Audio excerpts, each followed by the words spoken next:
Amy Carmichael 1867ஆம் ஆண்டு அயர்லாந்தின் மில்லிஸ் லீவில் பிறந்தார்.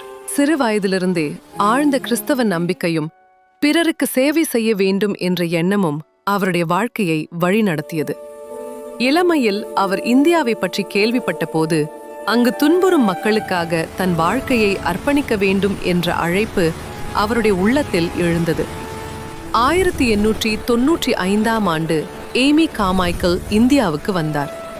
முதலில் ஜப்பானிலும் பின்னர் தென்னிந்தியாவிலும் சேவை செய்தார்.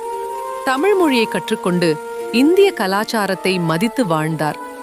தமிழ்நாட்டின் திண்டிவனத்திற்கு அருகில் உள்ள திண்டிவனம் டோனவரில் தங்கிய அவர் கோவில்களில் அர்ப்பணிக்கப்படுவதால் பாதிக்கப்பட்ட சிறுமிகளை காப்பாற்றும் பணியில் ஈடுபட்டார்.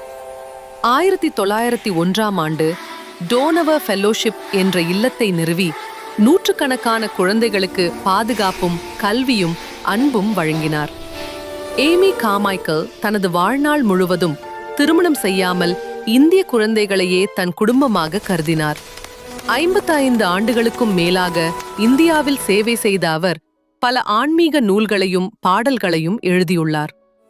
1951ஆம் ஆண்டு அவர் மறைந்தாலும் அவரது தியாகமும் அன்பும் இன்று வரை உலகம் முழுவதும் நினைவு கூறப்படுகிறது.